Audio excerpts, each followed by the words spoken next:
روز جو ہے وہ کرائی تھی جماعت، وہ لوگ 30 دن یا 29 دن پڑھ رہے ہیں، تو اضافہ تو انہوں نے بھی کر دیا، تو نظام میں تبدیلی تو ہو گئی۔ لیکن اہل سنت جو کہلاتے ہیں، ہمارے جو چار جو ہیں، جو ہمارے مسلک ہیں، حنفی، مالکی، شافعی، حنبلی، ان کا اتفاق ہے اس پر حضرت عمر کا، کیونکہ ان کے سامنے اصول یہ ہے کہ حضور نے فرمایا علیکم بسنتی وسنت الخلفاء الراشدین المہدیین، تم پر لازم ہے کہ میری سنت کو پکڑو مضبوطی کے ساتھ، اور میرے خلفاء راشدین مہدیین جو ہیں ان کی سنت کو پکڑو۔ اس اصول سے یہ چاروں فقہ جو ہیں حضرت عمر کے اجتہادات جو ہیں ان کو بھی پابندی سمجھتے ہیں کہ تمام عمر کے لیے، قیامت تک کے لیے امت مسلمہ پر ان کی پیروی لازم ہے، لہذا اس میں اجماع ہے۔ اور یہاں تک کہ یہ سب سے آخری جو اس میں مسلک پیدا ہوا ہے زمانی اعتبار سے، سب سے پہلے مسلک جو ہے حنفی پیدا ہوا ہے، پھر مالکی پیدا ہوا ہے، پھر شافعی پیدا ہوا ہے، اور پھر حنبلی آخری ہے۔ اور امام احمد ابن حنبل بہت بڑے محدث بھی ہیں۔ مسند احمد ابن حنبل جو ہے وہ بہت بڑی کتاب ہے، بہت اہم کتاب ہے، جامع کتاب ہے۔ تو ان کے ہاں بھی 20 رکعتیں ہیں، چنانچہ حرمین شریفین میں، سعودی عرب میں، مکے اور مدینہ منورہ میں جو نماز تراویح ہوتی ہے اس کی 20 رکعتیں ہیں، لیکن اہل حدیث حضرات جو ہے وہ اس 8 کے اوپر اکتفا کرتے ہیں۔ بہرحال یہ ایک اختلاف ہے جو میں نے اس کا پس منظر بیان کر دیا، لیکن اس 20 رکعت نماز سے ادا کرنے سے، جو کہ زیادہ سے زیادہ 50 منٹ یا 1 گھنٹہ لگتا ہے، اس سے وہ قیام اللیل کا حق ادا نہیں ہوتا۔ قیام اللیل کا تو کچھ اور ہی تقاضا ہے۔ قیام کسے کہتے ہیں؟ یہ سورہ مزمل سے واضح ہوتا ہے، یا ایھا المزمل قم اللیل الا قلیلا نصفہ او انقص منہ قلیلا او زد علیہ ورتل القرآن ترتیلا۔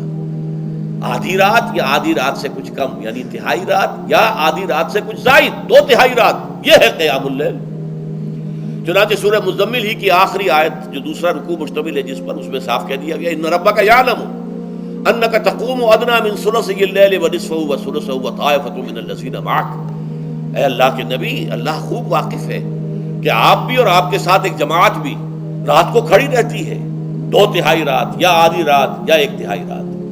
تو یہ سارا معاملہ جو ہے قیام اللیل کا، گویا کہ کم سے کم 1/3 رات پر اس کا اطلاق ہو سکے گا، یہ نہیں کہ 1 گھنٹے۔ اب اس کے ضمن میں دیکھیے حدیث پڑھیے، تیسری حدیث ہے ان عبداللہ ابن عمرو ابن العاص رضی اللہ تعالی عنہ۔ یہ وہی عبداللہ ابن عمرو ہے جن کی میں نے آپ کو حدیث پہلے سنائی ہے۔ یہ ساری رات کھڑے رہتے تھے، پوری رات، اور ہر روز روزہ رکھتے تھے، جس پر حضور نے منع کیا، لا تفعل، مت کرو ایسا، رضی اللہ عنہما۔ یہ خود بھی صحابی ہیں اور ان کے والد عمرو بن العاص بھی صحابی ہیں۔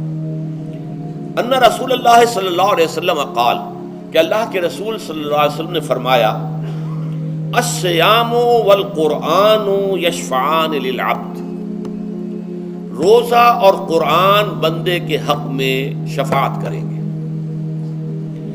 یقول الصیام، روزہ یہ عرض کرے گا اللہ کی جناب میں، اے رب پروردگار، انی منعتہ الطعام والشہوات بالنہار، میں نے تیرے اس بندے کو دن کے دوران کھانے پینے سے اور اپنی شہوت کا تقاضا پورا کرنے سے روکے رکھا، یہ میری وجہ سے روکا رہا، تو میری شفاعت اس کے حق میں قبول فرما، فشفعنی فیہ، میری شفاعت اس کے حق میں قبول فرما۔ ویقول القرآن، قرآن کیا کہے گا؟ منعتہ النوم باللیل، میں نے اسے رات کے وقت سونے سے، نیند سے روکے رکھا، فشفعنی فیہ، تو اس کے حق میں میری شفاعت قبول فرما۔ حضور فرماتے ہیں فیشفعان، ان دونوں کی شفاعت قبول کی جائے گی۔ یہ ہے قیام اللیل۔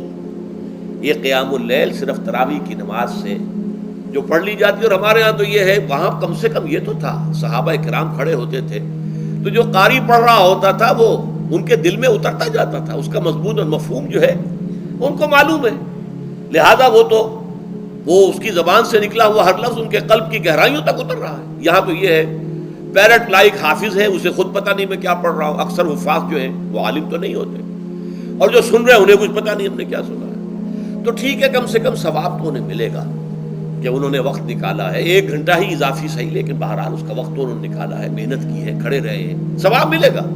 لیکن جو مقصد ہے وہ حاصل نہیں ہوتا۔ اس مقصد کے حصول کے لیے اول تو قیام اللیل کی کم سے کم مدت 1/3، اگر کوئی شخص فرض کیجئے کہ اس کے ہاں کوئی اور انتظام نہیں ہے، جیسا کہ ہمارے ہاں ہم نے انتظام کیا ہے بڑے بڑے شہروں میں دورہ ترجمہ قرآن، اس میں ہمیں 5 گھنٹے لگ جاتے، نصف شب کے قریب تری جو ہے معاملہ ہو جاتا۔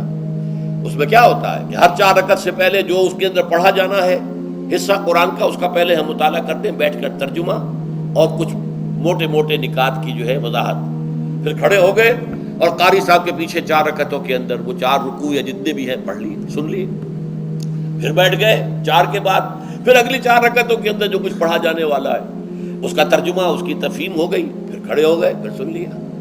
اس طریقے سے 5-6 گھنٹے میں تراویح ختم ہوئی، تو تراویح بھی ہو گئی، حضرت عمر کے اجتہاد پر عمل بھی ہو گیا، 20 تراویح ہو گئی، لیکن یہ ہے کہ اس کے ساتھ جو اصل غرض و غایت ہے قیام اللیل کی وہ بھی حاصل ہو گئی۔ یہ ہم نے 17 سال پہلے شروع کیا تھا یا 18 سال پہلے، اور وہ انشاءاللہ اللہ کے فضل و کرم سے اب چل رہا ہے، بڑے بڑے شہروں میں ہو رہا ہے۔